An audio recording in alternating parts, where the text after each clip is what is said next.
Hello ಎಲ್ರಿಗೂ ನಮಸ್ಕಾರ, welcome to our channel. ಇವತ್ತಿನ ಬ್ಲಾಗ್ ಏನಪ್ಪ ಅಂದರೆ, ಆಲ್ರೆಡಿ ನೀವು ತಮ್ಮನೇನಲ್ಲಿ ನೋಡಿದ್ದೀರಾ ಅಲ್ಲ, weekend with our Mishika. So ಬನ್ನಿ ಈ ಸಂಡೇ ಹೇಗಿತ್ತು ಅಂತ ನೋಡೋಣ. ಟೈಮ್ 8:30 ಆಯಿತು. ಪಾಪು ಈಗ ಒದ್ದಾಡ್ಕೊಂಡು ಹೇಳ್ತಿದ್ದಾಳೆ. ನೀವು ಆಗಲೇ ಕೇಳಿಸ್ಕೊಂಡ್ರಿ ಅಲ್ಲ, ಪಾಪು ಎದ್ದ ತಕ್ಷಣ ಯಾವಾಗಲೂ ಅಪ್ಪ ಅಂತಲೇ ಹೇಳೋದು. ಅಮ್ಮ ಅಂತ ಇದುವರೆಗೂ ಎದ್ದಿದ ತಕ್ಷಣ ಹೇಳೇ ಇಲ್ಲ. ಸೊ ಯೂಶ್ವಲಿ ಎಲ್ಲ ಮಕ್ಕಳು ಫಸ್ಟ್ ಎದ್ದಿದ ತಕ್ಷಣ ಅಮ್ಮ ಅಂತ ಹೇಳ್ತಿರ್ತಾರೆ. ಇವಳು ಅಪ್ಪನ ಮಗಳು, ಸೊ ಯಾವಾಗ್ಲೂ ಅಪ್ಪ ಅಪ್ಪ ಅಂತಲೇ ಕರಿತಾ ಇರ್ತಾಳೆ. ನೋಡಿ ಹಾಗೆ ಎಲ್ಲ ಫುಲ್ಲು ಸುತ್ತಮುತ್ತ ನೋಡಿಕೊಂಡು ಎದ್ದೇಳ್ತಾಳೆ. ಎದ್ದು ಅವ್ರ ಅಪ್ಪನ ಕರೀತಾಳೆ. ಸೊ ಅವ್ರ ಅಪ್ಪ ಅವಳನ್ನ ಎತ್ಕೊಂಡು ಆಚೆ ಎಲ್ಲ ಕರ್ಕೊಂಡು ಒಂದು ರೌಂಡ್ ಸುತ್ತಾಡ್ಸ್ಕೊಂಡು ಬಂದಮೇಲೆ ಆ್ಯಕ್ಚುಲಿ ಮಿಶಿಕನ್ ಡೇ ಸ್ಟಾರ್ಟ್ ಆಗೋದು.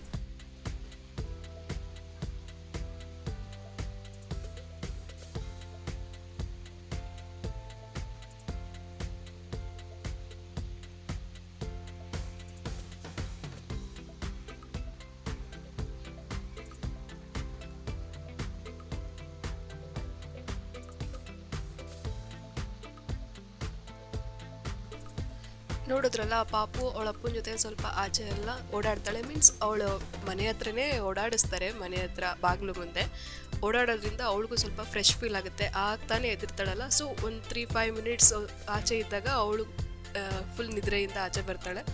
ಅದಾದಮೇಲೆ ನಾನು ಸ್ವಲ್ಪ ತಿದ್ಕೊಂಡು ಆಟ ಆಡಿಸ್ತಿರ್ತೀನಿ ಅವಳನ್ನ. ಅಲ್ಲಿ ನೋಡಿ ಏನು ಎಲ್ಲ ಕೇಳ್ತಾ ಇರ್ತಾಳೆ, ಅಲ್ಲೇನೇನಿರುತ್ತೆ ಎಲ್ಲ ಎತ್ಕೊಡ್ಬೇಕು, ಅದು ಬೇಕು ಇದು ಬೇಕು ಎಲ್ಲ ಕೇಳ್ತಾನೆ ಇರ್ತಾಳೆ. ಸೊ ಹಂಗೆ ಆಟ ಆಡ್ಕೊಂಡು ಸ್ವಲ್ಪ ಹೊತ್ತು ನಾನು ಅವಳ ಜೊತೆ ಟೈಮ್ ಸ್ಪೆಂಡ್ ಮಾಡ್ತೀನಿ. ಮಾರ್ನಿಂಗ್ ಎದ್ದಿದ ತಕ್ಷಣ ನಾನು ಬೇರೆ ಏನೂ ಕೆಲಸ ಮಾಡಲ್ಲ. ಫಸ್ಟು ಅವಳನ್ನ ನೋಡ್ತೀನಿ, ಅವಳ ಜೊತೆ ಒಂದು 5-10 ನಿಮಿಷ ಟೈಮ್ ಸ್ಪೆಂಡ್ ಮಾಡಿದ್ಮೇಲೆ ನಂದೇನಿದೆ ಮಾರ್ನಿಂಗ್ ರೊಟೀನ್ ನಾನು ಅದನ್ನು ಸ್ಟಾರ್ಟ್ ಮಾಡ್ತೀನಿ. ಅವಾಗ ಅವಳು ಅವ್ರ ಅಪ್ಪನ ಜೊತೆ ಆಟ ಆಡ್ತಿರ್ತಾಳೆ.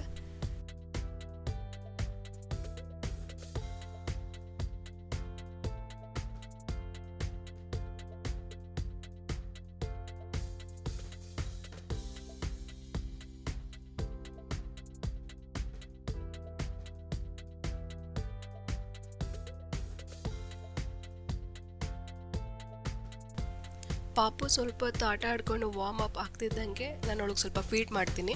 ಫೀಡ್ ಮಾಡಿದ್ಮೇಲೆ ಸ್ವಲ್ಪ ಹೊತ್ತು ಅವಳಿಗೆ ಆಟ ಆಡೋಕ್ಕೆ ಬಿಟ್ಬಿಡ್ತೀನಿ. ಅವಳು ಅವ್ರ ಅಪ್ಪನ ಜೊತೆ ಆಟ ಆಡ್ತಿರ್ತಾಳೆ. ಯಾಕೆ ಯಾವಾಗಲೂ ಒಬ್ರು ಇರಲೇಬೇಕಂತ ನಿಮ್ಗೆ ಆಲ್ರೆಡಿ ಗೊತ್ತು. ಮಗು ಆಟ ಆಡ್ಕೊಂಡು ಅದು ಇದು ಎತ್ಕೊಳ್ಳೋದು, ಎಳೆಯೋದು ಎಲ್ಲ ಮಾಡ್ತಾನೇ ಇರುತ್ತೆ. ಸೊ ಯಾರಾದರೂ ಒಬ್ಬರು ಅವಳ ಜೊತೆ ಇದ್ದೇ ಇರ್ತೀವಿ.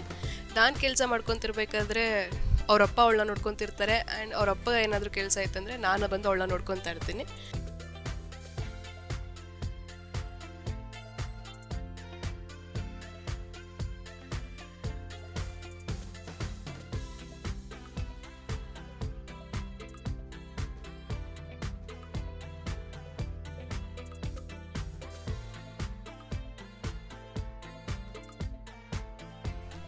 ಯೂಶ್ವಲಿ ಪಾಪುಗೆ 9 o'clock ಅಷ್ಟರಲ್ಲೆಲ್ಲ ಟಿಫನ್ ತಿನ್ನಿಸ್ಬಿಟ್ಟಿರ್ತೀನಿ. ಬಟ್ ಇವತ್ತು ಅವಳು ಆಲ್ರೆಡಿ ಎದ್ದಿದ್ದು ಲೇಟ್ ಆದ್ರಿಂದ ಸೊ ತಿನ್ನೋದೂ ಕೂಡ ಲೇಟ್ ಆಗ್ತಿದೆ. ಅವಳಿಗೆ ಎದ್ದಿದ ತಕ್ಷಣ ಸ್ವಲ್ಪ ಬೆಚ್ಚಗಿರೋ ನೀರು ಕೂಡ ಕೊಡ್ತೀನಿ. ಸೊ ಬೆಚ್ಚಗಿರೋ ನೀರು ಕೊಡೋದ್ರಿಂದ ಅವಳು ಸ್ವಲ್ಪ ಹೈಡ್ರೇಟ್ ಆಗಿರುತ್ತೆ. ಸೊ ಒಳ್ಳೇದಂತ ಬೆಚ್ಚಗಿರೋ ನೀರಿಂದನೇ ಸ್ಟಾರ್ಟ್ ಮಾಡ್ತೀನಿ. ಅಲ್ಲಿ ನೋಡಿ ಅವಳು ನೀರು ಕುಡಿಬೇಕಂದ್ರೆ ನಾನು ಕುಡ್ಸೋಕ್ಕೂ ಅವಳು ಬಿಡಲ್ಲ. ಅವಳೇ ಎತ್ಕೊಂಡು ಕುಡಿಬೇಕಂತ ಹಠ ಮಾಡ್ತಾಳೆ. ಅವಳು ಹೇಳ್ದಂಗೆ ಕೇಳಬೇಕು.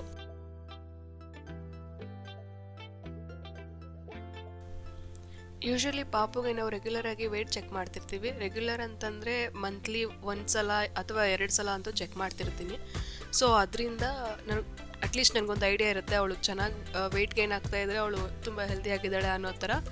ಸೊ ಚೆಕ್ ಮಾಡಿಕೊಂಡಾಗ ನನಗದೊಂದು ಓಕೆ, ಅವಳಿಗೇನು ತೊಂದರೆ ಇಲ್ಲ, ಆರಾಮಾಗಿ ಇದ್ದಾಳೆ ಅಂತ ಫೀಲು. ಸೊ ಅವಾಗವಾಗ ನಾನು ಚೆಕ್ ಮಾಡ್ತಿರ್ತೀನಿ ಅದಕ್ಕೋಸ್ಕರ.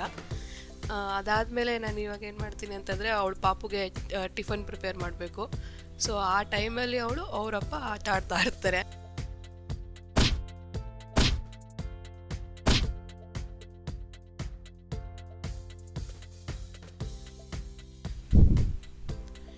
ಇವತ್ತಿನ ಟಿಫನ್ಗೆ ನಾನು ಪುದೀನ ರೈಸ್ ಮಾಡೋಣ ಅಂದ್ಕೊಂಡೆ. ಪುದೀನ ರೈಸ್ ಏನಕ್ಕಪ್ಪ ಅಂತಂದರೆ ಯಾವುದು ಈಸಿಯಾಗಿ ಕ್ವಿಕ್ಕಾಗಿ ಆಗುತ್ತೋ ಸೊ ಅದನ್ನೇ ಮಾಡೋಣ ಅಂತ. ಯಾಕಂದರೆ ಪಾಪುನೂ ಬಿಡಲ್ಲ, ನಾನು ಎಲ್ಲ ಅಡುಗೆ ಮಾಡ್ಕೊಂಡು 1 ಅವರ್ವರೆಗೂ ನಿಂತ್ಕೊಳ್ಳೋಕ್ಕೂ ಆಗಲ್ಲ. ಸೊ ಇವತ್ತು ಪುದೀನ ರೈಸ್ ಮಾಡೋಣ ಅಂತ ಅಂದ್ಕೊಂಡು ಮಾಡ್ತಾಯಿದ್ದೀನಿ. ಆ್ಯಂಡ್ ಪಾಪುಗೂ ನಮಗೂ ಯಾವಾಗ್ಲೂ ಸಪ್ರೇಟ್ ಫುಡ್ಡೇ ಮಾಡೋದು. ಅವಳಿಗೆ ನಾವು ತಿನ್ನೋಷ್ಟು ಖಾರ ಇನ್ನೂ ಸ್ಟಾರ್ಟ್ ಮಾಡಿಲ್ಲ ನಾವು. ಮೈಲ್ಡಾಗಿ ಸ್ವಲ್ಪ ಮಾತ್ರ ಪೆಪ್ಪರ್ ಕೊಡ್ತೀನಿ ಅಷ್ಟೇ. ಅದು ಬಿಟ್ಟು ಅವಳಿಗೆ ಮೆಣಸಿನ್ಕಾಯಿ ಖಾರ ಅದೆಲ್ಲ ಏನೂ ಕೊಡ್ತಾ ಇಲ್ಲ. ಸೊ ಅವಳಿಗಂತಲೇ ಸಪ್ರೇಟ್ ಬೇರೆ ಅಡುಗೆ ಇರುತ್ತೆ. ಯಾವಾಗಲೂ ನಮಗೂ ಬೇರೆ ಮಾಡ್ಕೊತಾ ಇರ್ತೀವಿ. ಟೈಮ್ ಆಲ್ರೆಡಿ 10 ಗಂಟೆ ಆಗಿಬಿಟ್ಟಿದೆ. ಇವತ್ತು ಪಾಪುಗೆ ತಿಂಡಿಗೆ ಅಂತ ಇಡ್ಲಿ ಮಾಡಿದ್ದೆ. ನೋಡಿ ಪಾಪು ಎಷ್ಟು ಕ್ಯೂಟಾಗಿ ಕುತ್ಕೊಂಡು ಅಮ್ಮ ಹೇಳ್ದಂಗೆ ಕೇಳ್ಕೊಂಡು ತಿಂತಿದ್ದಾಳೆ ಅಲ್ವಾ. ಆ್ಯಕ್ಚುಲಿ ರಿಯಾಲಿಟಿನೇ ಬೇರೆ ಇದೆ. ಅವಳಿಗೆ ಕುತ್ಕೊಂಡು ತಿನ್ನೋಳೆ ಅಲ್ಲ. ನೋಡಿ ನೀವು ಅವಳು ಹೆಂಗೆ ತಿಂತಾಳೆ ಅಂತ.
ಪಾಪುಗೆ ಊಟ ಮಾಡಿಸಿ ಮುಗಿಸ್ತಿದ್ದಂಗೆ ನಾವು ಕೂಡ ಟಿಫನ್ ಮಾಡ್ಕೊತೀವಿ.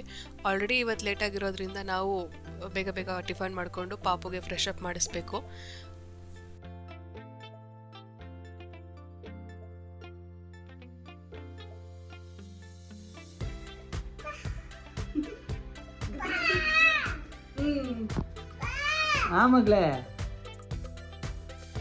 ಮಿಶಿಕಾ ಡೈಲಿ 1000 ಸಲ ಆದ್ರೂ ಅಪ್ಪ ಅಪ್ಪ ಅಪ್ಪ ಅಂತ ಕರಿತಾನೆ ಇರ್ತಾಳೆ. ಅವಳಿಗೂ ಕರೆಯೋದಂದ್ರೆ ತುಂಬ ಇಷ್ಟ. ಅವ್ರ ಅಪ್ಪನ ಕರೆಸ್ಕೊಳ್ಳೋದಂತೂ ಇನ್ನೂ ಇಷ್ಟ.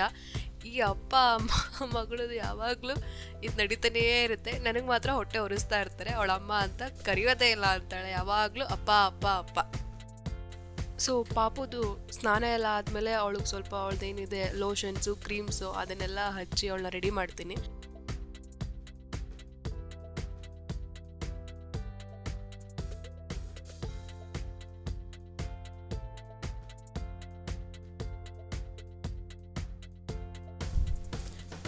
ಮಿಶಿಕಾ ರೆಡಿ ಎಲ್ಲ ಆದಮೇಲೆ ಸ್ವಲ್ಪ ಹೊತ್ತು ಕುತ್ಕೊಂಡು ಆಟ ಆಡ್ತಿರ್ತಾಳೆ.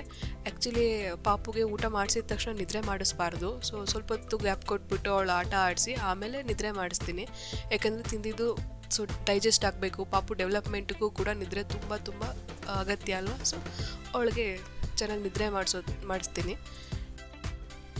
ಯೂಶ್ವಲಿ ಅವಳು ಒಂದು 12ರಿಂದ 1 ಗಂಟೆ ಅಷ್ಟರಲ್ಲೆಲ್ಲ ನಿದ್ರೆ ಮಾಡ್ತಾಳೆ. ನಿದ್ರೆ ಮಾಡಿದ್ಮೇಲೆ ಒಂದು 2 to 3 hours ಆದ್ರೂ ಕಂಟಿನ್ಯೂಸ್ ಆಗಿ ನಿದ್ರೆ ಮಾಡ್ತಾಳೆ ಅವಳು. ಪಾಪು ಮಲಗ್ತಿದ್ದಂಗೆ ನಾನು ನನ್ನ ಕೆಲಸ ಏನೇನಿದೆ ಮನೆ ಕೆಲಸ ಎಲ್ಲನೂ ಮುಗಿಸ್ಕೊತೀನಿ. ಯಾಕಂದರೆ ಅವಳು ಎದಳಷ್ಟರಲ್ಲಿ ನಾನೆಲ್ಲ ಮುಗಿಸ್ಕೊಂಡೆಲ್ಲ ಅವಳು ಮತ್ತೆ ನನಗೆ ಕೆಲಸ ಮಾಡೋಕ್ಕೂ ಬಿಡಲ್ಲ. ಅವಳಿಂದನೇ ಇರಬೇಕು. ಸೊ ನಾನು ಏನೇನಿದೆ ನನ್ನ ಮನೆ ಕೆಲಸ ಮುಗಿಸ್ಕೊತೀನಿ. ನಾನು ಫ್ರೆಶ್ ಅಪ್ ಆಗ್ತೀನಿ. ನೋಡಿ ಆಲ್ರೆಡಿ ನಮ್ಮ ಮೇಡಮ್ ಎದ್ದು ಬಂದರು. ಅವಳು ಎದ್ದೇಳಬೇಕಾದ್ರೆ ನಗ್ತಾನೆ ಎದ್ದೇಳ್ತಾಳೆ. ಯೂಶ್ವಲಿ ನಾವು ನೋಡ್ದಂಗೆ ಸ್ವಲ್ಪ ಮಕ್ಕಳುಗಳು ಎದ್ದೇಳಬೇಕಾದ್ರೆ ಸ್ವಲ್ಪ ಅಳ್ತಾರೆ. ಇವಳು ನಗ್ತಾನೆ ಎದ್ದೇಳ್ತಾಳೆ. ಅದಾದಮೇಲೆ ಇವತ್ತು ಮಧ್ಯಾಹ್ನದ ಊಟಕ್ಕೆ ಆ್ಯಪಲ್ ಪ್ಯೂರಿ ಮತ್ತು ಎಗ್ ಕೊಟ್ಟಿದ್ದೆ. ಯೂಶ್ವಲಿ ನಾನು ಡೈಲಿ ಎಗ್ ಕೊಡ್ತಾ ಇರ್ತೀನಿ. ಪ್ರೋಟೀನ್ ಸೋರ್ಸ್ ಅದು ಒಂದೇ ಅವಳಿಗೆ ಮೇಯ್ನ್ ಆಗಿ ಹೋಗೋದು. ಸೊ ಎಗ್ ತಿಂತಾಳೆ, ಡೈಲಿ ಒಂದೊಂದು ಎಗ್ ತಿಂತಾಳೆ. ಅದು ಬಿಟ್ಟು ಬೇರೆ ಆ್ಯಪಲ್ ಪ್ಯೂರಿ, ಕ್ಯಾರೆಟ್ ಪ್ಯೂರಿ, ರಾಗಿ ಸರಿ ಆ ಥರ ಏನಾದರೂ ಒಂದೊಂದು ಕೊಡ್ತಾ ಇರ್ತೀನಿ ಎಗ್ ಜೊತೆ. ಅದಾದಮೇಲೆ ಆ್ಯಸ್ ಯೂಶ್ವಲ್ ಅವಳು ತಿಂದ ಮೇಲೆ ಸ್ವಲ್ಪ ಆಟ ಆಡ್ಕೊತಾ ಇರ್ತಾಳೆ. ಇನ್ನೊಂದೇನಪ್ಪ ಅಂತಂದರೆ ಊಟ ಆದ ತಕ್ಷಣ ಮಕ್ಕಳನ್ನ ಸ್ವಲ್ಪ ಆಟ ಆಡಿಸೋದ್ರು ತುಂಬ ಒಳ್ಳೆಯದು. ಯಾಕಂದರೆ ಊಟ ತಿಂದಿದ ತಕ್ಷಣ ಎದೆ ಮೇಲೆ ನಿಂತಿರುತ್ತೆ ಅಲ್ವಾ. ಸೊ ಸ್ವಲ್ಪ ಆ್ಯಕ್ಟಿವಿಟಿ ಮಾಡಿಸೋದ್ರಿಂದ ಅದು ಸ್ವಲ್ಪ ಡೈಜೆಷನ್ಗೆ ತುಂಬ ಹೆಲ್ಪ್ ಮಾಡುತ್ತೆ.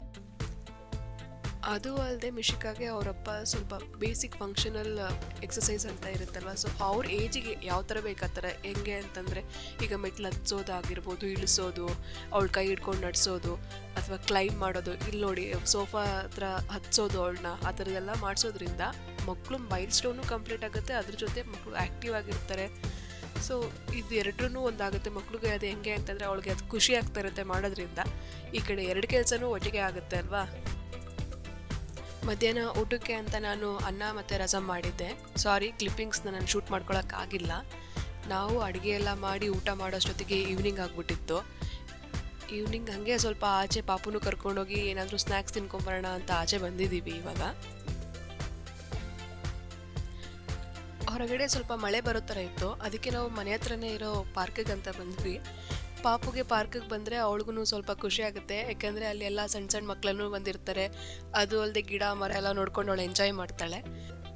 ಅದು ಅಲ್ಲದೆ ಇವತ್ತು ಸಂಡೇ ಆಗಿರೋದ್ರಿಂದ ಬೆಳಿಗ್ಗೆಯಿಂದ ನಾವು ಕೂಡ ಏನು ವಾಕ್ ಮಾಡಿರಲಿಲ್ಲ. ಸೊ ನಾವೂ ಅವಳ ಜೊತೆ ವಾಕ್ ಮಾಡ್ದಂಗೆ ಆಗುತ್ತೆ ಅಂತ ಬಂದ್ವಿ. ವಾಕಿಂಗ್ ಎಲ್ರಿಗೂ ತುಂಬಾ ಇಂಪಾರ್ಟೆಂಟ್ ಆಗುತ್ತೆ. ಅದರಲ್ಲೂ ನನ್ನ ಪರ್ಸ್ನಲ್ ಎಕ್ಸ್ಪೀರಿಯೆನ್ಸ್ ಶೇರ್ ಮಾಡೋದಾದರೆ, ನನ್ನ ಪ್ರೆಗ್ನೆನ್ಸಿ ಜರ್ನಿನಲ್ಲಿ 15 kgsವರೆಗೂ ವೆಯ್ಟ್ ಗೇನ್ ಆಗಿದ್ದೆ. ನನಗೆ ನನ್ನ ವೆಯ್ಟ್ ಲಾಸ್ ಮಾಡೋದಕ್ಕೆ ನನ್ನ ಡಯೆಟ್, ಎಕ್ಸಸೈಸ್ ಜೊತೆಗೆ ವಾಕಿಂಗ್ ಕೂಡ ತುಂಬಾ ಹೆಲ್ಪ್ ಮಾಡ್ತು.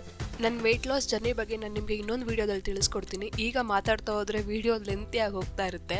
ಅಲ್ಲಿ ನೋಡಿ ನಮ್ಮನೆ ಡ್ರ್ಯಾಗನ್ನು, ಎದುರುಗಡೆ ಇರೋ ಡ್ರ್ಯಾಗನ್ನ ಕರಿತಾ ಇದ್ದಾಳೆ ಬಾ ಬಾ ಅಂತ. ಮನೆಗೆ ಕರ್ಕೊಂಡು ಬರ್ತಾಳೆ ಏನೋ ಗೊತ್ತಿಲ್ಲ ನನಗೆ. ಅದು ಅಲ್ಲದೆ ನಾವು ಹೋಗಿದ್ದು ಸ್ವಲ್ಪ ಅಷ್ಟೊತ್ತಿಗೆ ಮಳೆ ಕೂಡ ಶುರು ಆಗೋಯಿತು, ಅದಕ್ಕೆ ನಾವು ಮನೆಗೆ ವಾಪಸ್ ಕೂಡ ಬಂದುಬಿಟ್ವಿ. ಇಲ್ಲಿಂದ ಮನೆಗೆ ಹೋಗಿ ಕಾಫಿ ಮಾಡ್ಕೊಂಡು ಕುಡಿದು ಸ್ವಲ್ಪ ಹೊತ್ತು ರೆಸ್ಟ್ ಮಾಡಿದ್ವಿ. ಅದಾದಮೇಲೆ ಪಾಪುಗೆ ರಾತ್ರಿ ಊಟಕ್ಕೆ ಅಂತ ರಾಗಿ ಸರಿ ಮಾಡಿದ್ದೆ. ಅವಳಿಗೆ ಊಟ ಎಲ್ಲ ಮಾಡಿಸಿ ಸ್ವಲ್ಪ ಹೊತ್ತಾದಮೇಲೆ ಅವಳನ್ನ ಮಲಗಿಸಿದೆ. ಅವಳು ಮಲ್ಕೊಳ್ಳೋ ಅಷ್ಟರಲ್ಲಿ 10:30 ಆಗಿತ್ತು. ಇನ್ ಬಿಟ್ವೀನ್ ನಾನು ಏನು ಶೂಟ್ ಮಾಡ್ಕೊಳಕ್ಕಾಗಿಲ್ಲ, ಯಾಕಂದರೆ ಅವಳು ಮಲ್ಕೊಳ್ಳೋದಕ್ಕೆ ತುಂಬಾ ಹಠ ಮಾಡ್ತಾ ಇದ್ಲು. ಅವಳು ಮಲ್ಕೊಂಡ್ಮೇಲೆ ನಾವು ಕೂಡ ಊಟ ಮುಗಿಸ್ಕೊಂಡ್ವಿ. ಸೊ ಇದಾಗಿತ್ತು ಇವತ್ತಿನ ವ್ಲಾಗ್. ಮತ್ತೆ ನಾವು ನೆಕ್ಸ್ಟ್ ವೀಡಿಯೋದಲ್ಲಿ ಸಿಗೋಣ. ಟಾಟಾ, ಬಾಯ್ ಬಾಯ್.